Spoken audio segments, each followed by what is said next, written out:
고금소총과 야담. 탐욕스런 승려. 황해도의 마을인 연안에는 사나운 승려 한 명이 살고 있었습니다. 그는 마을 사람들에게 돈을 빌려주고 그 대가로 공짜 술을 대접받는 등 온갖 횡포를 일삼았습니다. 하지만 마을 사람 중 누구도 그 승려한테 항의하거나 맞서 싸울 엄두를 내지 못했습니다. 승려가 주먹 한 방에 소를 때려 죽일 정도로 힘이 무척 셌기 때문입니다. 그러던 어느 날 연안에 젊은 부부가 나타났습니다. 남편은 어린 소년이었고 아내는 무척이나 아름다운 여인이었습니다. 그녀의 미모를 본 승려는 탐욕스러운 표정을 지으며 소년에게 다가가 말을 걸었습니다. 저 여자는 너와 무슨 관계인가? 그러자 소년은 얼마 전에 결혼한 제 아내인데 왜 물어보십니까? 하고 대답했습니다. 이에 승려는 웃음을 지으며 그러면 내가 돈 300냥과 저 시냇물 남쪽의 밭을 모두 너한테 줄 테니 저 여자를 나한테 넘겨라. 하고 제안했습니다. 부처를 믿고 돌을 닦는 승려가 남의 아내를 빼앗으려 했으니 무척이나 사악하고 파렴치한 일이었습니다. 아무래도 승려는 불교의 계율을 어기며 못된 짓을 일삼는 파괴승인 듯 했습니다. 그런데 더욱 이상한 일은 자기 아내를 빼앗으려 하는 승려를 상대로 소년이 크게 화를 내거나 반발하지 않고 태연한 자세를 보이는 것이었습니다. 소년은 승려한테 이런 내기를 하자고 했습니다. 그렇다면 저와 씨름을 하는 건 어떻습니까? 그게 무슨 말이냐? 저는 평소 씨름을 좋아하고 자주 했습니다. 그러니 스님이 씨름해서 저를 이긴다면 돈이나 땅은 필요 없고 그냥 제 아내를 데려가십시오. 반대로 제가 이긴다고 해도 저는 돈이나 땅을 받지 않고 그냥 아내와 함께 이곳을 떠나겠습니다. 동의하십니까? 소년의 말을 듣자 승려는 환한 얼굴을 하면서 비웃었습니다. 나야 좋다만 비실비실해 보이는 내가 무슨 수로 나를 이기겠느냐? 승려를 향해 소년은 여전히 태연한 표정으로 대꾸했습니다. 그야 겨뤄보지 않고는 모르는 일이죠. 그리하여 내기에 동의한 소년과 승려는 언덕 위로 올라가서 씨름을 하기로 했습니다. 언덕 아래에는 농사를 짓는데 거름으로 쓰기 위해 똥을 모으는 구덩이가 있었습니다. 둘이 씨름을 한다는 소식이 퍼지자 마을 사람들이 언덕 주변으로 몰려와서 구경하느라 시끌벅적했습니다. 소년과 승려는 씨름하기 위해 상의를 벗고서 어깨를 맞대고 삿발을 잡았습니다. 순식간에 승부가 났습니다. 소년이 승려를 붙잡아 번쩍 들어올리더니 그를 구덩이 속으로 내던져버린 것입니다. 마침 구덩이에는 똥이 어마어마하게 모여 있었는데 그 속에 빠진 승려는 허우적거리다가 그만 똥 속에 빠져 죽고 말았습니다. 마을 사람들한테 돈을 빌려준 것을 빌미로 가진 행패를 부리던 못된 파괴승한테 어울리는 비참한 최후였습니다. 체격이 작고 나약해 보이는 소년이 거칠고 포악한 승려를 단번에 죽이다니 도저히 믿어지지 않는 광경이라 구경하던 마을 사람들은 영문을 몰라서 수군거렸습니다. 한편 승려를 죽인 소년은 승려를 따르던 사미승을 불러서 저중이 마을 사람들한테 빌려준 돈을 기록한 장부를 가져오시오. 하고 말했습니다. 이에 사미승이 장부를 가져오자 소년은 수백 명의 마을 사람이 보는 앞에서 그 장부를 불태워버리며 말했습니다. 못된 중이 여러분한테 돈을 빌려준 것을 핑계로 그동안 온갖 나쁜 짓을 저질러 왔습니다. 하지만 이제 죽었으니 더는 고통을 받지 않아도 됩니다. 빚을 기록한 장부도 불에 타 없어졌으니 이제 빚 걱정은 마시고 편히 지내십시오. 마을 사람들을 파괴승의 행패로부터 해방시켜준 용감한 소년은 아내를 데리고 연안 고을을 떠났습니다. 앞으로 폐악질을 겪을 필요가 없어진 마을 사람들은 환호성을 터뜨리며 소년의 힘과 용기와 정의감을 찬양했습니다. 아무래도 조선시대에는 숭유역불 사상 때문에 승려가 민담의 악역으로 자주 등장하는 모양입니다. 귀신과의 싸움. 보통 전설과 민담에서 귀신은 죽은 사람의 영혼에서 비롯된 존재이므로 살아있는 사람보다 강한 힘을 가진 것으로 묘사됩니다. 이 때문에 아주 운이 좋거나 탁월한 힘과 용기를 가진 영웅이 아닌 평범한 사람들은 귀신에 맞서기가 매우 어렵습니다. 간혹 귀신에게 맞서 싸웠다가 목숨을 잃는 무서운 경우도 있습니다. 조선 초기의 학자인 성현이 쓴 책에는 귀신과 싸웠다가 죽은 사람들에 대한 일화가 실려 있습니다. 성현의 이웃집에는 기재추라는 뛰어난 학자가 있었습니다. 그가 죽자 손자인 기우가 집안의 일을 맡았는데 얼마 후에 나쁜 일들이 생겨 다른 곳으로 이사를 떠났습니다. 이유가 궁금해진 성현이 기우의 이웃집 사람들한테 자초지종을 물었습니다. 그랬더니 그들은 다음과 같은 놀라운 이야기를 전했습니다. 기우의 집에 어떤 아이종이 문 밖에 서 있었는데 문득 등에 뭔가가 붙었습니다. 그 무게가 무겁고 견딜 수가 없어서 도대체 무엇인지 보려고 하면 전혀 찾을 수가 없는 일이 계속되어 온몸에 식은땀을 흘렸다고 합니다. 한편 사람이 밥을 지으려 하면 괴이한 일이 이어졌습니다. 솥뚜껑이 그대로 있는데 똥이 솥 안에 가득하거나 밥이 뜰에 흩어져 있고 그릇이 공중을 떠돌며 큰 솥이 저절로 들려 공중을 떠돌다가 큰 종소리가 울려 퍼지거나 텃밭에 채소가 모조리 파헤쳐지고 잠깐 사이에 채소들이 말라버리고 자물쇠로 잠근 옷장이 풀려 옷이 모두 대들보 위에 늘어져 있고 아무도 불을 떼지 않았는데 갑자기 아궁이에서 불빛이 일어나고 이를 이상하게 여겨 사람이 끄려고 하면 불이 문간방에 옮겨 붙어 화재가 일어나는 시기였습니다. 그러니 제정신이라면 도저히 버틸 재간이 없었던 것입니다. 유명한 학자의 손자라는 자부심이 있어 기우는 이 집은 내 조상이 살았던 곳이며 사내 대장부가 어찌 귀신을 두려워하겠느냐 라면서 얼마 동안 버티고 있으려 했습니다. 하지만 그조차 얼마 버티지 못했습니다. 밥그릇이 저절로 옮겨지거나 아니면 어디선가 갑자기 똥이 얼굴에 날아오는 참변이 끊이지 않았던 것입니다.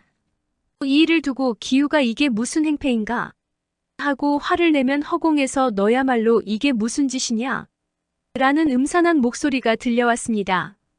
그 일이 있고 난 뒤 집을 떠난 기우는 얼마 뒤 병에 걸려 죽고 말았습니다.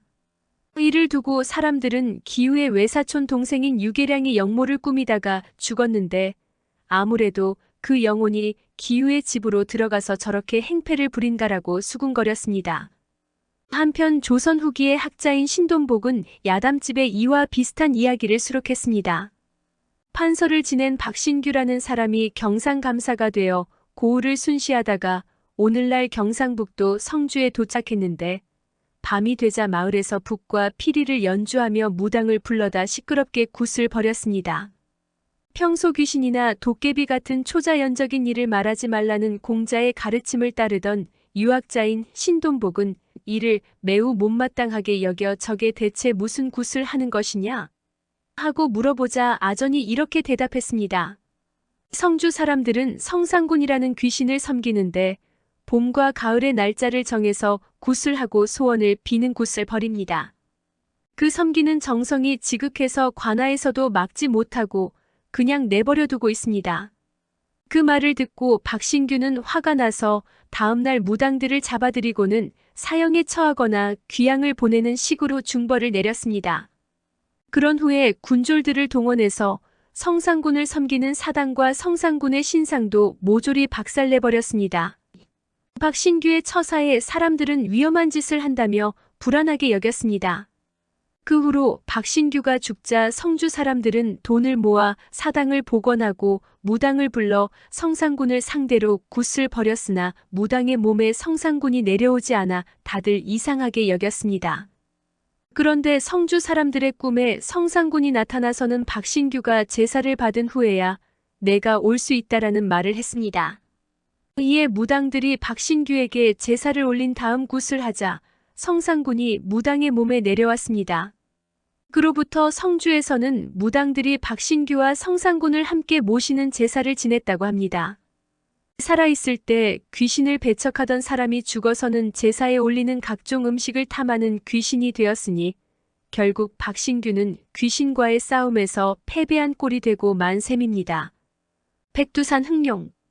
보통 동양에서 용은 세상에 평화를 가져다주는 신성한 동물로 여겨집니다. 그러나 때로는 무서운 재앙을 일으키는 사악한 괴물로 묘사되기도 합니다. 현재 북한 백두산 지역에는 그곳에 나타난 포악한 흑룡과 싸워 이기고 백성을 구한 백장군이라는 영웅에 관련된 재미있는 민감이 전해지고 있습니다. 어느 날 백두산의 하늘에 온몸이 검은색인 용, 즉 흑룡이 나타났습니다. 흑룡은 불이 타오르는 불칼을 휘둘러 백두산 주변을 모조리 불태워버렸습니다. 뿐만 아니라 먹구름과 거센 바람을 일으켜 무거운 바윗돌들을 마구 날려 샘물마저 메워버려 사람들이 가뭄과 갈증 때문에 큰 고생을 겪어야 했습니다. 이때 사악한 흑룡을 벌하기 위해 2명의 사람이 나타났으니 백장군과 젊고 아름다운 공주였습니다.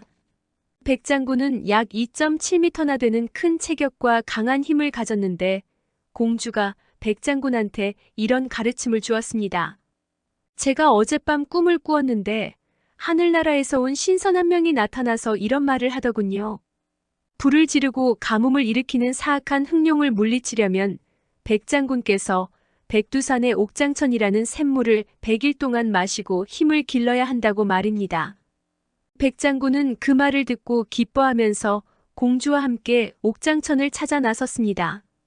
백두산의 깊은 벼락 밑에서 옥장천을 발견하고는 거기서 100일 동안 작은 움막을 치고 살면서 물을 계속 마셨습니다. 하루가 지나고 물을 마실 때마다 백장군은 힘이 예전보다 강해짐을 느낄 수 있었습니다. 옥장천의 물을 마실수록 백장군은 높은 소나무를 가볍게 뛰어넘었고 무거운 바윗돌을 아이들이 가지고 노는 장난감인 공깃돌처럼 손쉽게 들어서 던지고 삽을 쥐고 땅을 파서 던지면 산이 생길 정도로 힘이 불어났습니다. 그러는 와중에 백장군은 흑룡을 상대하기 위해서 특별한 무기도 만들었습니다.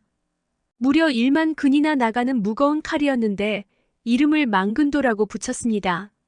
흑룡이 뿜어대는 불칼의 뜨거운 기운을 견뎌내려면 무겁고 튼튼한 칼이 필요했기에 1만 근이나 되는 무게의 칼을 특별히 만든 것입니다. 어느덧 100일이 지나 백장군은 모든 준비를 마쳤습니다. 그는 힘이 넘쳐 하늘에 닿을 지경이었습니다. 망근도의 무게도 솜털처럼 가볍게 느껴졌습니다. 공주는 멀리 떠나 있는 흑룡을 불러들여야 합니다라면서 백장군에게 백두산의 물줄기를 끌어올리라고 말했습니다. 백장군이 그녀의 말을 따라 백두산의 기슭을 삽으로 파헤쳐 물을 터뜨리자 마침 동해로 가서 용왕의 딸을 희롱하던 흑룡이 그 소리를 듣고는 백두산으로 날아왔습니다.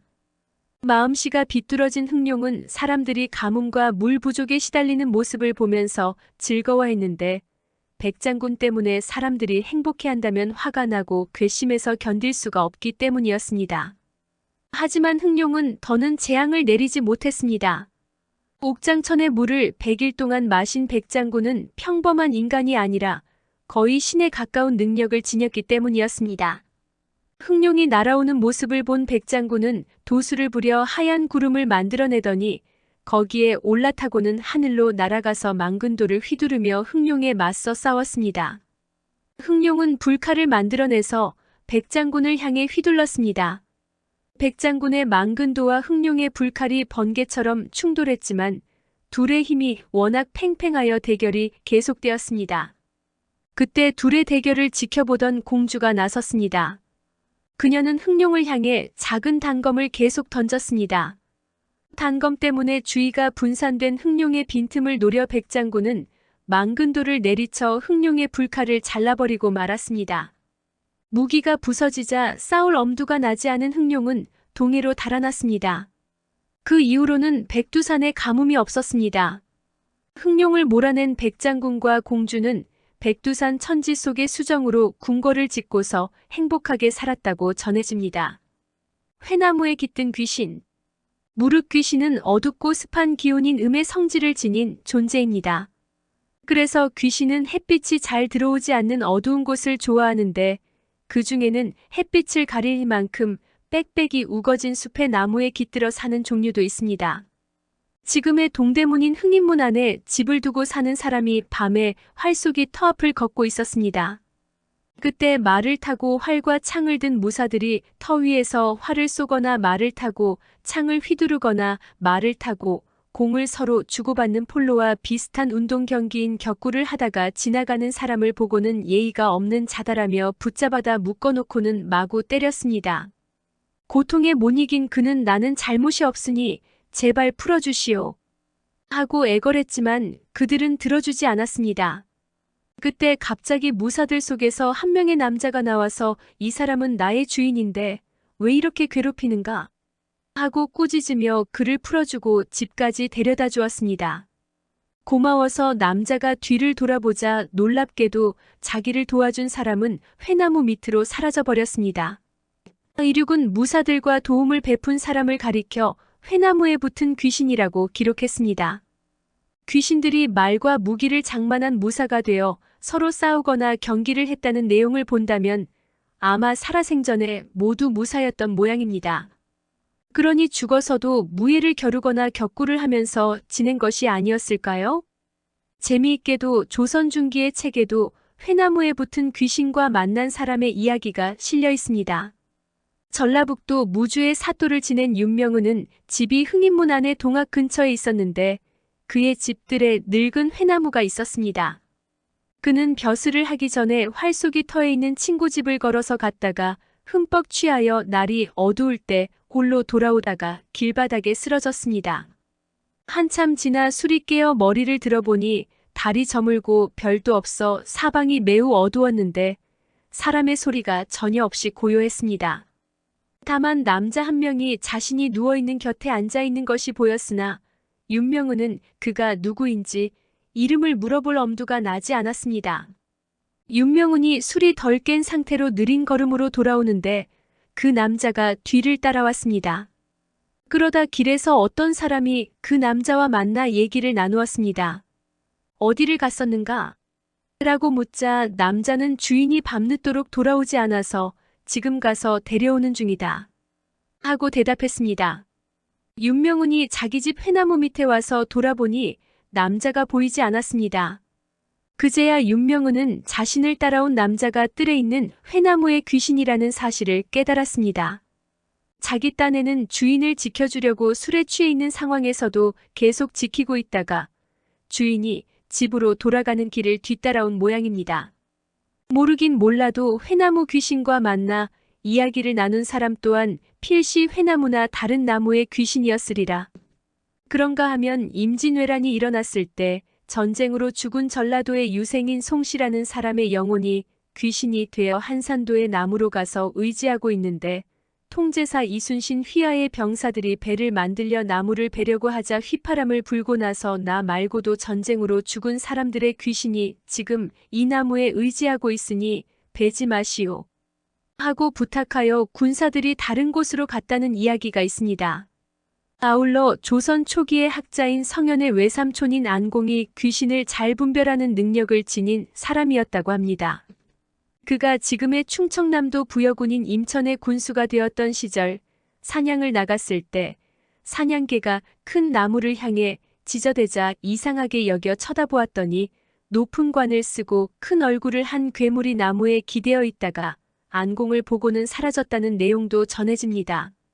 아마 그 괴물은 나무에 깃든 귀신인데 안공같이 귀신에게 위협적인 영웅이 나타나자 겁을 먹고 도망쳐버린 듯합니다. 서양에서는 나무에 사는 정령인 엘프나 드라이어드에 관한 이야기가 많이 전해오고 있습니다. 그와 비슷하게 우리 전통 속에 전해지는 나무에 붙은 귀신들의 얽힌 이야기도 상상력을 가미한다면 재미있는 작품의 소재로 충분하지 않을까 싶습니다. 천하장사 송씨.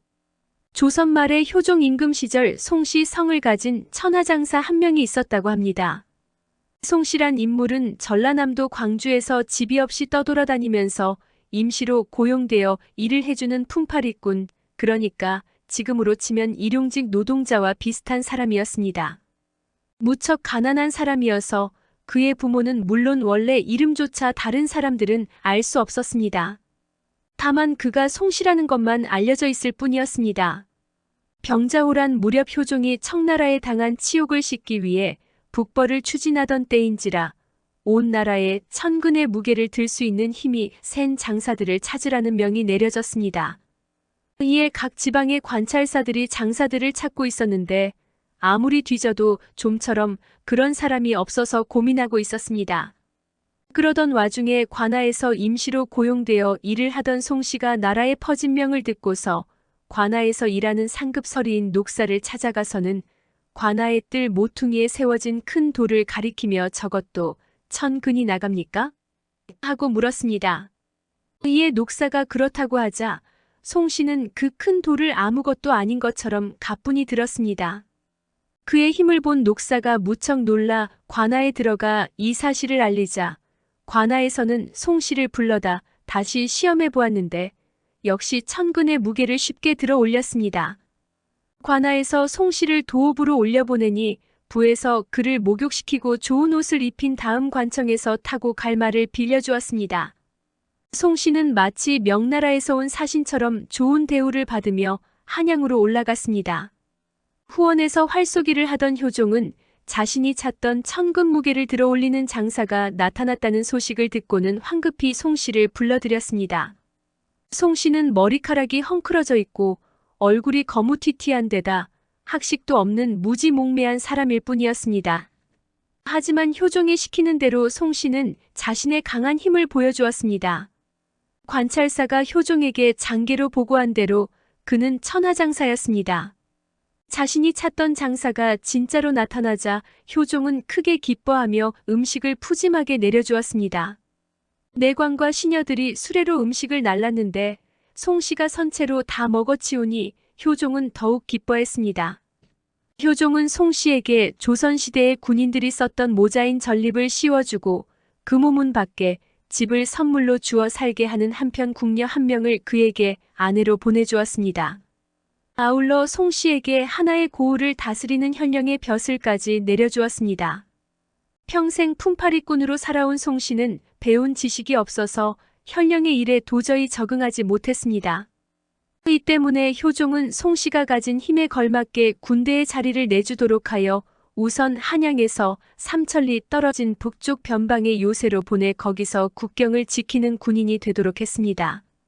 비록 멀리 북쪽으로 내보내기는 했지만 효종은 송씨를 항상 생각하여 기회가 있을 때마다 선물을 보내주었고 얼마 후에 그를 도로 한양으로 불러들이려 했습니다. 아마도 청나라를 공격할 북벌군에 그를 선봉으로 내세우려는 속셈에서 한 일인 듯 했습니다. 그런데 갑자기 효종은 등에 종기가 나 죽었습니다. 이 소식을 전해 들은 송씨는 큰 충격을 받아 군대에 알리지도 않고서 밤낮 없이 혼자서 말을 달려 궁궐에 도착한 뒤 효종의 시신이 담긴 관을 향해 엎드려서 슬프게 울었습니다. 눈물이 다 말라서 피가 나올 지경이었습니다. 송씨의 아내가 된 궁녀도 효종의 죽음에 크게 슬퍼하여 효종이 죽은 날 집에서 목을 메어 죽었습니다. 한편 군대를 담당한 관리인 병마절도사는 송씨가 상관에게 알리지도 않은 채 마음대로 군대를 떠난 점을 문제 삼아 그의 목을 베는 처벌을 해야 한다고 주장했습니다. 조정에서도 송씨의 무단 이탈을 죄라고 주장하여 군법에 따라 처벌할 것을 주장했으나 효종의 뒤를 이어 왕위에 오른 현종 임금은 송 장사의 충성심이 순수하여 한 일이니 처벌할 수 없다면서 송씨의 목숨을 살려주는 대신 그가 맡은 군인의 직위는 거두었습니다. 군대에서 쫓겨난 송씨는 여기저기 떠돌아다니다 경기도 용인에 정착했습니다. 그는 찢어진 갓에 해진 옷을 입고 사람들을 상대로 구걸하면서 겨우 목숨을 이어나갔습니다.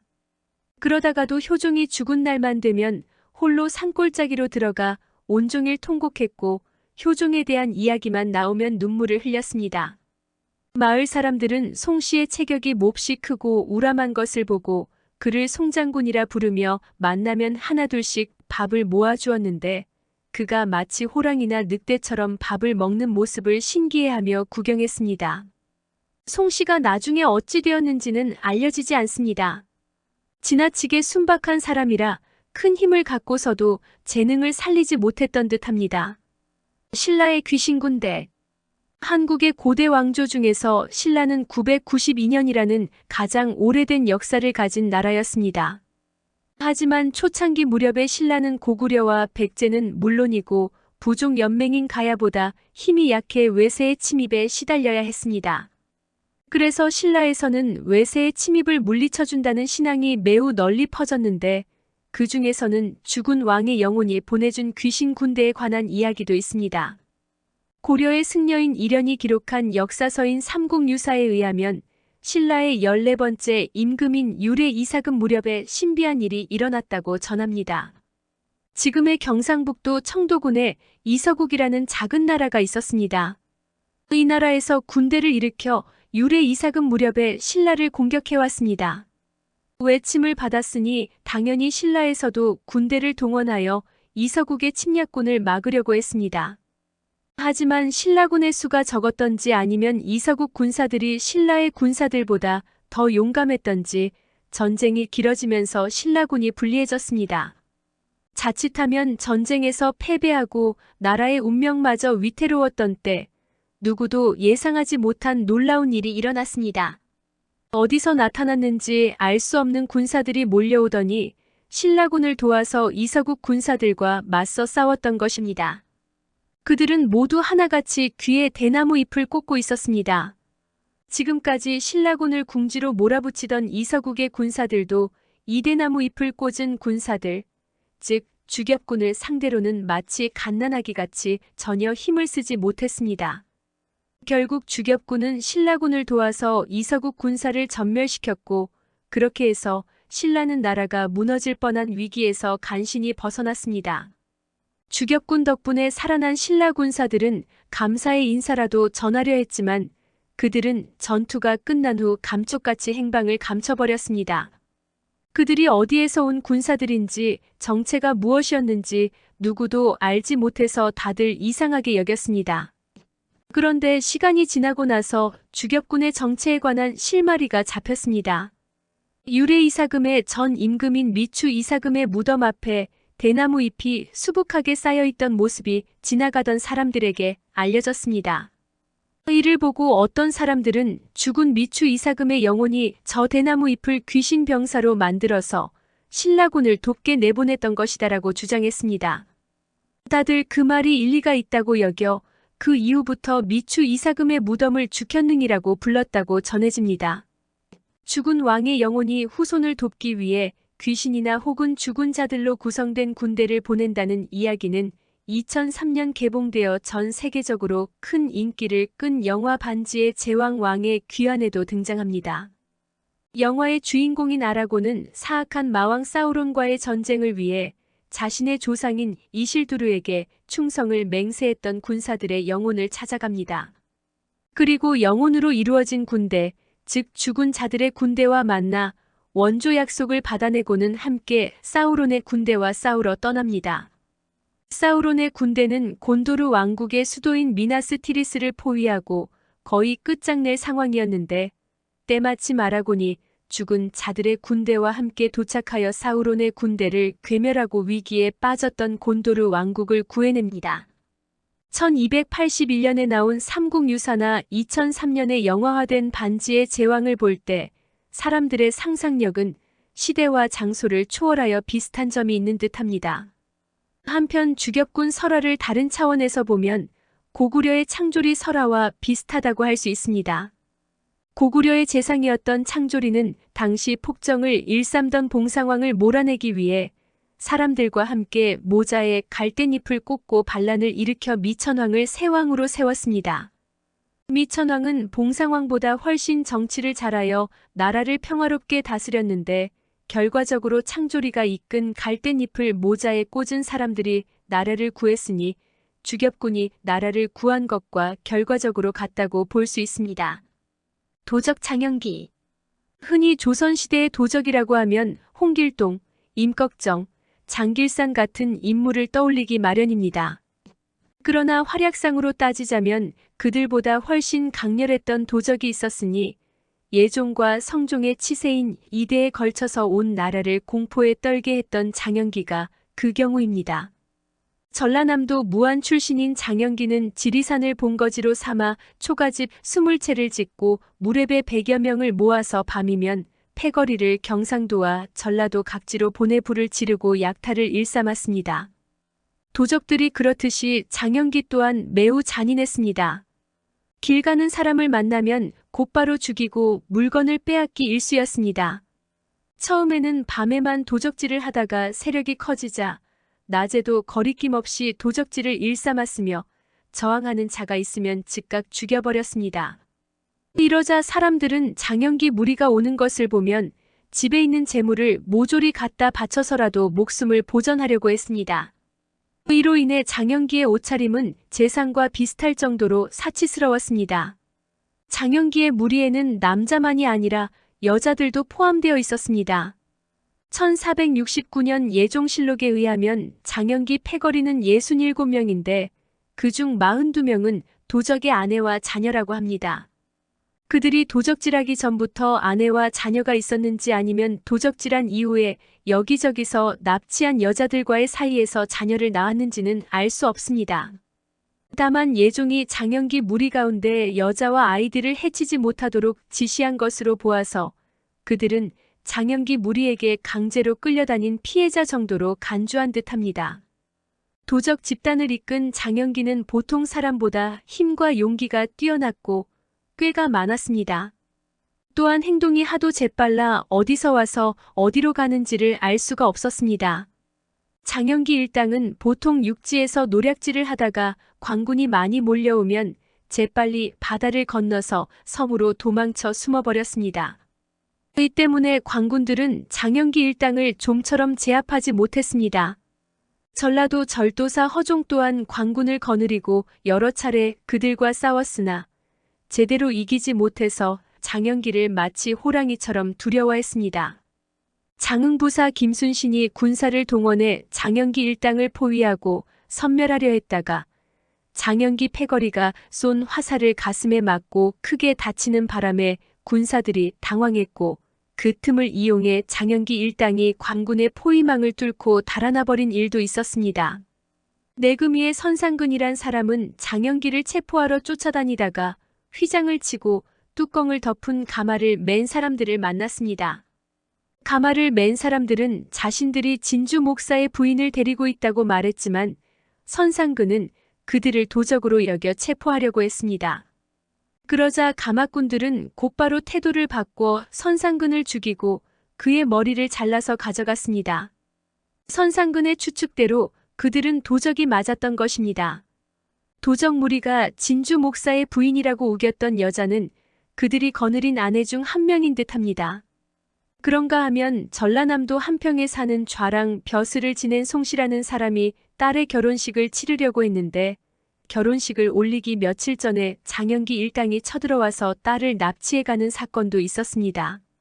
이렇듯 장영기 일당이 미친 듯이 날뛰자 경상도와 전라도 일대에서는 장영기에게 납치당하거나 약탈을 당할까봐 두려워서 길을 다니는 사람들의 흔적이 끊어질 지경이었습니다.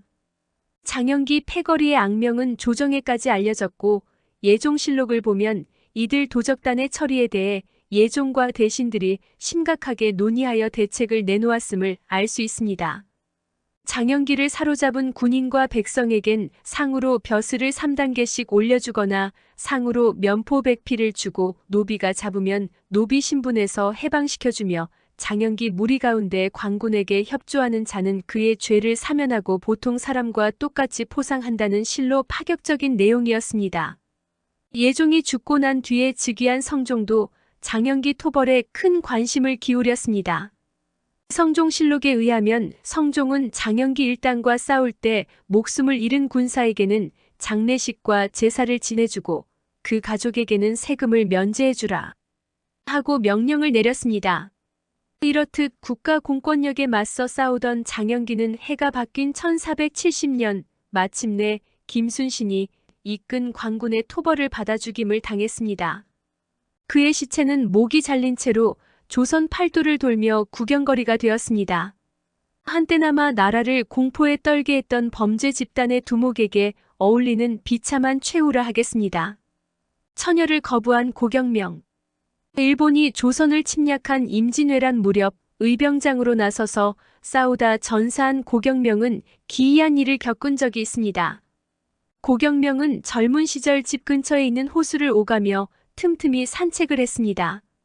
어느 날은 갑자기 비가 오는 바람에 비를 피해 호수 근처에 있던 집의 열린 문 안으로 달려가서는 그 집의 주인을 소리쳐 불러냈습니다. 주인장, 혹시 계시오? 소생은 글을 읽는 선비인데 비가 와서 잠시 비를 피하려 이 집에 머물려고 하오. 그러니 나와서 문 좀 열어주시오. 그러자 방의 문이 열리고 처녀 한 명이 나와서는 고경명을 보고는 어서 들어오십시오. 하고 말했습니다. 고경명은 고맙다는 인사를 하고는 신발을 벗고 마루로 올라가 문 안으로 들어가 방에 앉았습니다. 처녀는 고경명을 힐끔거리며 쳐다보다가 부엌으로 가서 간소하게 차린 술과 음식을 작은 밥상 위에 올려놓은 채로 가져와서는 고경명 앞에 놓으면서 부족하지만 정성껏 차렸으니 어서 드십시오. 하고 권유했습니다. 엄격한 유학자였던 고경명은 낯선 집에 비를 피해 잠시 들른 것도 과분한 일인데 처녀가 주는 술과 음식까지 받아먹는 것은 예의에 어긋나는 일이라고 여겨 권유를 거절하고는 곧바로 그 집을 떠났습니다. 집을 나서는 고경명의 뒷모습을 처녀는 원망스러운 눈초리로 쳐다볼 뿐이었습니다. 그로부터 한 달이 지나고 나서 노인 한 명이 고경명의 집 문 밖에 와서는 그를 만나고 싶다고 했습니다. 노인은 고경명을 보고는 이렇게 말했습니다. 소인한테는 딸이 하나 있는데 지난번 나리께서 우리 집에 오신 이후로 그 아이가 나리를 사모한 나머지 병에 걸려 자리에 누워 있습니다. 그러고는 나리가 아니면 아무한테도 시집을 가지 않겠다. 만약 나리가 받아주시지 않는다면 차라리 죽어버리겠다. 고하면서 고집을 부리고 있습지요. 그래서 감히 부탁하건대 나리께서 제 딸을 아내로 맞아들여서 목숨을 구해주셨으면 합니다. 고경명은 노인의 청에 답하지 않고서 손을 내저으며 노인더러 돌아가라고 했습니다. 이미 그에게는 장례를 약속한 여인이 있었으니 자신을 사모한다는 처녀를 받아주었다가 무슨 분란이 일어날지도 모르고 여색을 탐해서는 안 된다는 유학의 가르침을 따르는 유학자의 입장으로서도 받아들이기 어려운 일이었기 때문입니다. 고경명이 거절하자 노인은 문을 나서서 슬프게 울며 떠나갔는데 2번 다시 소식이 없었습니다. 그 일이 있고 난 뒤로 고경명은 관직 생활이 힘들어져 위로 올라가지 못하고 계속 낮은 벼슬에 머무르는 판국이었습니다. 어느 날 우연히 호수를 지나다 큰 소나기가 쏟아져서 근처에 있는 집으로 비를 피해 들어갔는데 그곳은 고경명이 젊었을 때 처녀를 만난 집이었습니다. 그런데 뜰에는 잡초가 무성하고 집 안에는 아무런 소리가 없어 조용한 게 기분이 나쁠 지경이었습니다. 고경명이 그 집의 음침한 분위기가 싫어서 그냥 나가려고 하자 갑자기 큰 구렁이 한 마리가 역겨운 냄새를 풍기며 마루 밑으로부터 나타나더니 순식간에 고경명한테로 다가와서는 그의 몸을 칭칭 휘감고는 성난 눈초리로 노려보았습니다. 비록 말은 통하지 않았으나 고경명은 필시 그 구렁이가 옛날 자신이 거부한 처녀의 원혼이 죽어서 다시 태어난 것이라고 믿고는 곧 사과하며 내가 너의 부탁을 거절해서 너를 죽게 했구나. 지금 와서 생각해보니 내가 너무 몰인정했구나. 내가 나를 해치고 싶다면 그렇게 해도 좋다라고 말했습니다. 그러자 구렁이는 한참 동안 고경명을 노려보다가 고개를 떨구고 눈물을 흘리더니 곧 고경명을 감싼 몸을 풀고는 마루 밑으로 들어갔습니다. 구렁이가 사라지자 고경명은 얼른 그 집을 나와 집으로 돌아왔습니다. 그날 밤 그의 꿈에 죽은 처녀가 나타나서 소녀가 나중에 구렁이로 다시 나타난다면 죽을 징조인 줄 아십시오. 하고 말하고는 사라져버렸습니다. 이런 일이 있은 지 한참 후인 1592년 7월 9일 임진왜란 때 고경명은 아들인 고인후와 함께 의병을 일으켜 금산에서 일본군과 싸우기 위해 기다리고 있었습니다. 그런데 의병들이 놀라서 시끄러운 소리를 내기에 무슨 일이냐? 하고 말하며 달려가 보니 그 구렁이가 나타나서는 의병들의 뒤에 누워 있었습니다. 그 모습을 본 고경명은 드디어 내가 죽을 날이 왔구나라고 깨닫고는 다음 날인 10일까지 일본군에 맞서 힘을 다해 싸우다 고인후와 함께 전사했습니다. 자신의 사랑을 받아주지 않은 남자를 저주하여 전쟁터에서 죽게 한 이 설화는 여러 내용으로 바뀌어 나타납니다. 임진왜란 당시 탕금대 전투에서 전사한 신립장군도 이런 설화가 있었다고 합니다. 도적 김일동. 성종 임금이 다스린 시절의 조선은 가장 태평스러운 때라고 알려져 있습니다. 하지만 사실을 알고 보면 그렇지만도 않습니다.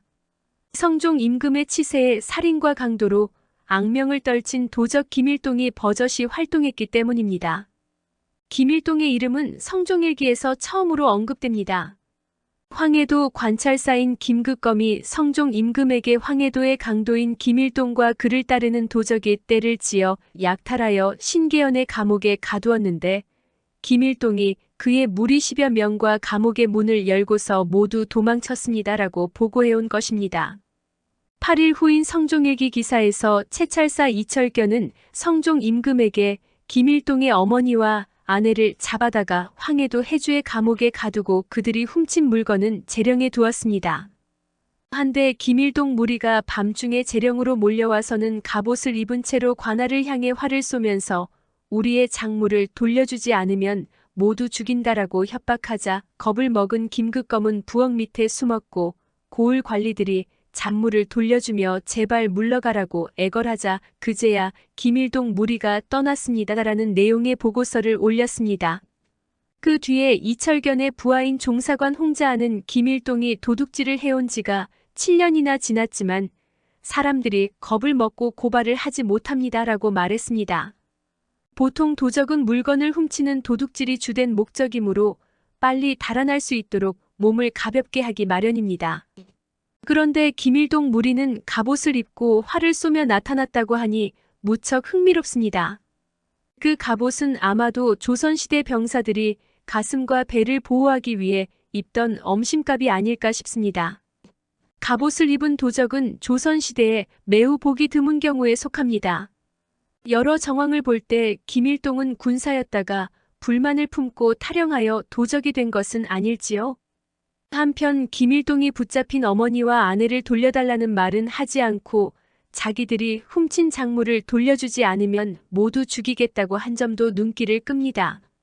이기적이고 포악한 도적이라 가족보다 재물을 더 중시했던 모양입니다. 1489년 성종일기 기사를 보면 김일동이 관군에 맞서 싸워서 수한 군수 김귀정은 몸에 몇 군데 상처를 입고 관군도 죽은 자가 있으니 아마도 쉽게 잡지 못할 듯합니다라는 내용이 있습니다.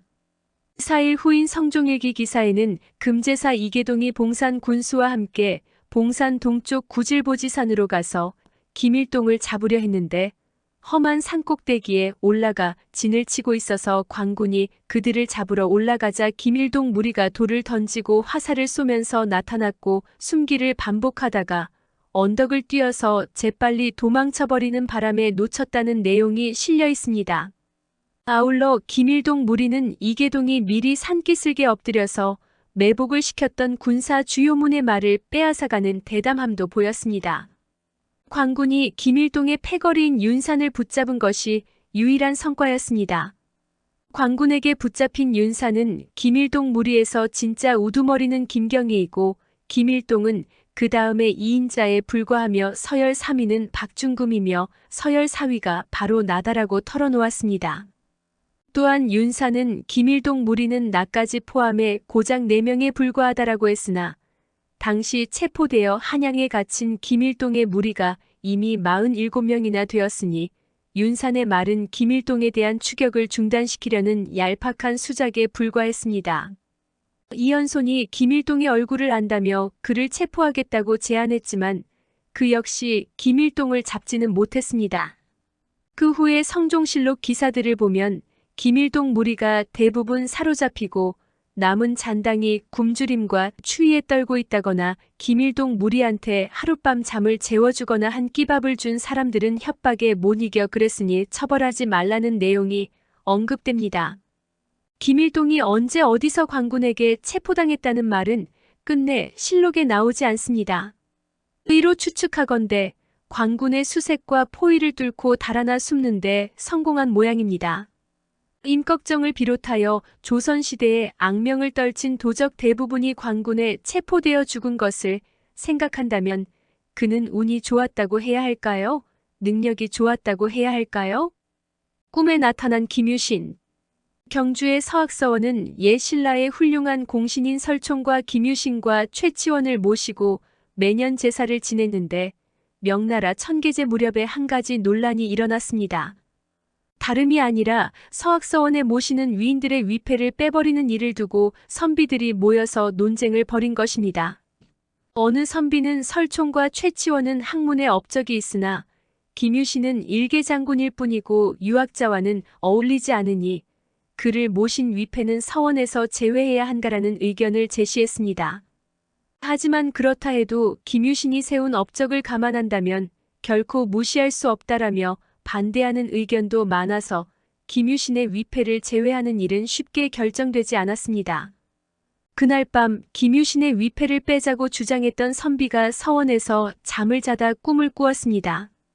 갑옷을 입고 칼을 찬 장군 한 명이 1만 명의 병사와 함께 서원에 자리를 잡고서 자신을 신문하는 내용이었습니다. 선비는 어찌된 일인지 영문을 몰라 하면서도 위험이 가득한 장군의 기세에 주눅이 들어 겁을 먹었습니다.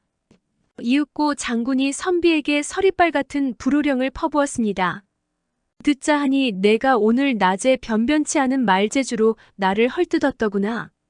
그래서 화를 참지 못하고 이렇게 직접 너를 신문하러 왔느니라.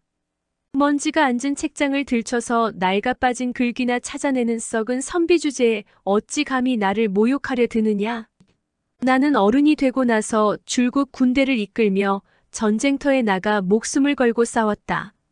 너처럼 편하게 살면서 인생을 허비하지 않았단 말이다. 내가 전장에서 세운 전공을 일일이 거론하려면 이 세상의 모든 책에도 다 적을 수가 없다. 그래도 몇 가지만 말하자면 내가 살아있을 때 신라는 북으로 고구려와 서로는 백제, 동과 남으로는 일본에 에워싸여 사방이 적이었다. 하지만 그런 와중에 나는 고구려와 백제를 멸하고 심지어 신라를 삼키려 들던 당나라마저도 야심을 접고 물러가게 만들었다. 이것이 바로 내가 세운 충인이라. 또한 나는 망한 나라인 가야의 왕족 출신으로 신라에서 어렵게 자라면서 끝내 세상에 이름을 떨쳐 부모가 주신 이름을 자랑스럽게 빛냈으니 이것이 바로 내가 세운 효다. 살아생전에 내가 이룩한 업적은 모두 충효에 맞으니 유학에서도 칭송해야 마땅하다. 그래서 이 나라 최고의 유학자인 퇴계 이황도 나를 서원에 모시는 일에 반대하지 않았거늘 하물며 너는 대체 무엇이건데 그따위 망발로 나를 능멸하였느냐? 더러운 혀를 놀린 죄로 너는 반드시 죽어야 한다. 그래야 훗날 어리석은 유생들에게 본보기가 될 것이다. 무서운 장군의 분노에 선비는 그저 덜덜 떨면서 입을 다물었습니다. 김유신 장군은 곧이어 병사들에게 명령했습니다. 이 썩은 선비에게 천벌을 내리겠다. 하지만 이곳은 다른 위인들의 위패가 있는 성스러운 서원이니 내일 저자의 집에서 다스리겠다. 바로 그 대목에서 선비는 꿈에서 빠져나와 현실 세계로 돌아왔습니다. 그러나 꿈속에서 장군이 호통을 친 일은 마치 방금 있었던 일처럼 생생하게 기억에 남았습니다. 다음 날 선비는 아무런 병도 없었는데 갑자기 코와 입으로 피를 잔뜩 토해내고는 죽어버렸습니다.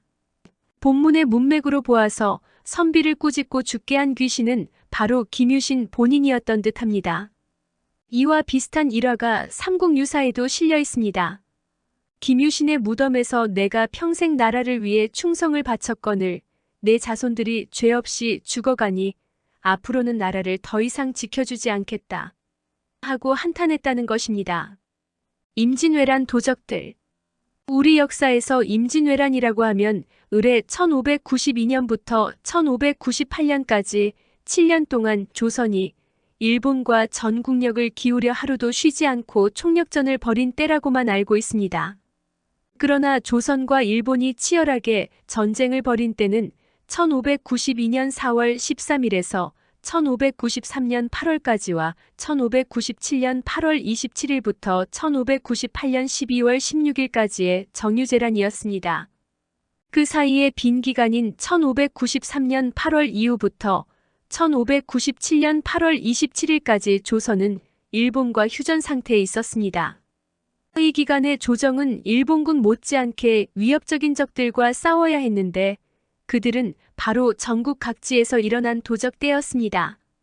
임진왜란 와중에 전라도와 경상도와 경기도에서 도적들이 일어났는데 광주와 이천 및 지리산으로부터 남원의 회문산과 장성 노령 등 수십 개 군의 산골이 모두 그들의 소굴이 되었다고 합니다. 도적들의 기세가 한때 굉장히 거셌다는 사실을 알 수 있습니다. 도적들을 이끈 두목들의 이름은 김희, 강대수, 고파, 현몽, 이능이라고 했습니다. 그들은 제각기 활동한 것이 아니라 협력하여 도적질을 벌였습니다. 이로 인해 광군이 토벌에 실패하자 도적 괴수들을 죽이면 현상금을 준다는 식으로 내부 분열을 유도했습니다. 그리하여 이능은 자기 패거리한테 죽임을 당하고 가장 사나운 도적이었던 현몽의 패거리는 광군에게 항복하거나 도망쳤고 현몽 자신도 도망쳐 사라졌습니다. 연려실 기술에 의하면 양주에는 이능수가 있었고 이천에는 현몽이 있었으며 대략 1594년 여름부터 이 도적대가 조선 각지를 휩쓸었는데 그 규모가 적게는 1000명에서 많게는 1만 명이나 되었다고 합니다. 이들은 낮과 밤을 가리지 않고 도적질을 일삼았는데 그 기세가 워낙 강해서 관아에서도 막지 못했습니다. 이 도적 중에서 남원의 김희와 영남의 임걸련의 세력이 강했습니다. 이들을 진압하기 위해 조선 조정은 임진왜란에서 활약한 장수인 전라 병사 김응서와 상주 목사 정기룡 등을 동원했습니다. 1594년 8월에 정기룡이 이복이라는 도적의 목을 베자 그 무리가 김희에게로 몰려갔습니다. 김희와는 다르게 남원에서 활동하던 도적인 고파는 무리를 거느리고 몰래 이교점으로 왔습니다. 이때 주민의 고발로 출동한 판관 김유가 400명의 군사를 동원하여 이교점을 덮쳤습니다. 그런데 고파 일당은 놀라지 않고 태연하게 밥을 지어 먹고 활을 힘껏 당기어 광군에게 쏘아대니 광군이 무너져 달아났고 김유도 물러났습니다. 광군의 공격을 받고도 동요하지 않고 반격했다는 기록을 볼 때 이들은 규율이 잘 갖춰져 있을 뿐 아니라 전투력이 무척 뛰어났던 모양입니다. 고파 일당은 김유가 돌아가는 길에 먼저 가서 매복했다가 그가 오기를 기다려 일시에 활을 쏘아 김유의 말 한 장을 마쳤습니다. 김유는 말을 달려 간신히 도망쳤습니다. 한편 김희와 강대수와 고파는 협력해서 도적질을 일삼았습니다. 운봉 현감 남간이 정기룡에게 이 사실을 알려주자 정기룡이 군사 300여 명을 거느리고 운봉으로 달려왔습니다. 도적들은 술자리를 벌이며 대대적으로 모여 있었는데 그 틈을 타서 정기룡이 토벌하려 했으나 실패하고 말았습니다. 놀랍게도 정기룡이 거느린 관리와 병사의 절반이 도적이었기 때문이었습니다. 관원으로 위장에 섞여 들어간 도적들 때문에 정기룡의 계획은 사전에 죄다 알려졌습니다. 덕분에 도적들은 밤새도록 즐겁게 풍악을 울리면서 놀다가 해가 뜰 무렵 갑자기 고함을 지르면서 포위망을 뚫으니 광군은 혼비백산하여 달아났고 그러는 사이에 도적들은 천천히 달아나는 여유까지 부렸습니다. 게다가 임걸련은 지리산에 있는 절을 모조리 약탈했습니다. 임실에서 노략질하며 활개치던 도적들에게 광군은 번번이 패배했습니다. 고전하던 광군은 산에 불을 지르고 나무를 베어내면서 산을 동서남북에서 포위하는 방식으로 도적들을 굶주리게 한 다음 몰아붙이는 방식으로 겨우 제압할 수 있었습니다. 해가 바뀐 1595년 봄에 경상도의 광군이 김희와 강대수를 토벌하여 죽였습니다. 고파 또한 장성의 주민에게 죽임을 당하면서 마침내 도적들 때문에 막혀있던 길이 열리게 되었습니다. 임진왜란 시기에 생겨난 도적들이 광군의 공세에 꽤 치열하게 저항하거나 반격했다는 사실은 무척 흥미롭습니다. 광군에서 도적대로 흘러들어간 사람들이 있었기에 규율과 전투력이 강해져서 광군과 대결하려 한 것은 아니었을까요? 처녀귀신. 한국 귀신을 대표하는 종류라면 처녀 귀신을 떠올리기 마련입니다. 처녀라는 말 때문에 처녀 귀신을 남자와 결혼하지 못하거나 사랑을 이루지 못해 죽은 처녀의 영혼이라고 여기기 쉽지만 그보다는 강렬한 원한을 품고 억울하게 죽은 처녀의 영혼이 처녀 귀신이 된다고 이해해야 옳습니다. 옛날 강원도 강릉에 살았던 최 씨는 진사 호칭을 얻었을 뿐만 아니라 명예와 재물까지 갖춘 부자였습니다. 그런데 어느 날부터 그의 세 아들과 손자들이 두 눈썹 사이에 붉은 종기가 돋아나다가 피가 터지는 병에 걸려 모두 죽는 참변이 벌어졌습니다. 최 씨의 자손 중에서 남은 건 어린 손자 한 명뿐이라서 걱정이 매우 컸습니다. 때마침 최 씨의 집에는 김 씨 성을 가진 생원 한 명이 아내와 함께 식객으로 살고 있었습니다. 식객이란 고대 중국의 춘추전국 시대부터 조선시대까지 이어진 관습인데 부자의 집에 살면서 음식과 잠자리를 얻는 대가로 그 집안 식구들을 도와주는 사람들을 가리키는 말입니다. 김생원의 아내는 남편에게 우리가 이 집에 살면서 최진사의 은혜를 입었는데 자손들이 죽어 괴로워하고 있으니 도와줘야 하지 않겠습니까? 하고 말했습니다. 그 말을 듣고 김생원은 나도 알고 있소라고 대답했는데 마침 그 모습을 최진사의 종이 보고는 주인에게 알렸습니다. 이에 최진사와 그의 아내가 김생원에게 달려와 우리 어린 손자만이라도 제발 구해주시구려 하고 빌었습니다. 처음에 김생원은 저는 의원이 아닙니다 하면서 겸손하게 거절했으나 최진사 부부의 간절한 부탁에 그들이 불쌍하게 생각되어 마당에 신주를 모시고 향부를 준비하십시오 하고 말하고는 도사처럼 의관을 갖춰 입고는 직접 향부를 피우고 부적을 태웠습니다. 그러자 갑자기 허공에서 신장 한 명이 나타나더니 김생원 앞에 엎드렸습니다.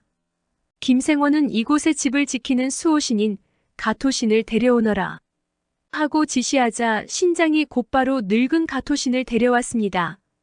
김생원이 가토신을 보며 너는 왜 이 집안 식구들이 죽어가게 내버려 두었느냐 하고 꾸짖자 가토신은 이번 일은 원한으로 인한 것이라 막을 수 없었습니다 하고 해명했습니다.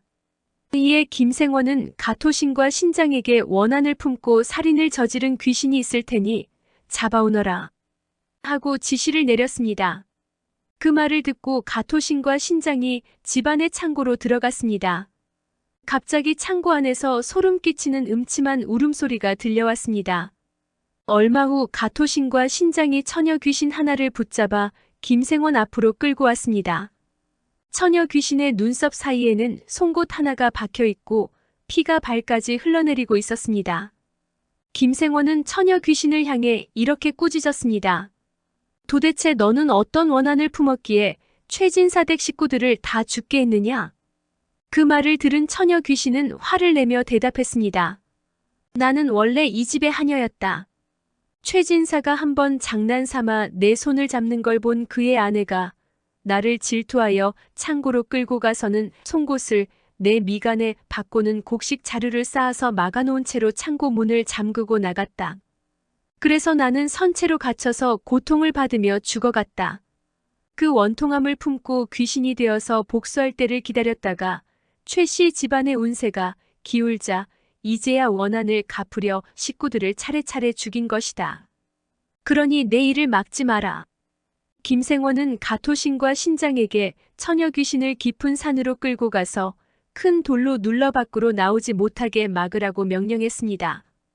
처녀 귀신은 슬프게 울면서 날뛰다가 가토신과 신장에게 끌려갔습니다. 이 광경을 창틈으로 보고 있던 최진사 부부는 벌벌 떨었습니다. 김생원이 그들에게 다가가 원한을 품고 죽은 귀신은 그 한을 풀지 못하면 반드시 복수합니다. 앞으로 50년이 지나면 다시 나와서 이 집 식구를 모조리 죽이려 들 겁니다. 하고 말했습니다.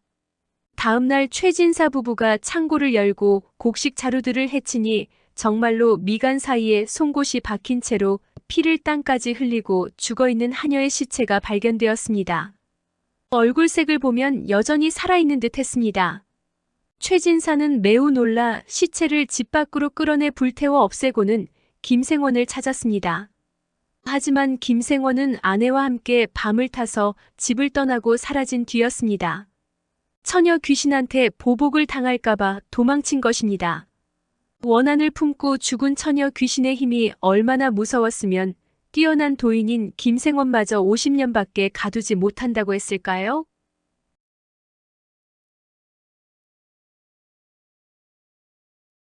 구독과 좋아요 알람 설정 부탁드리옵니다.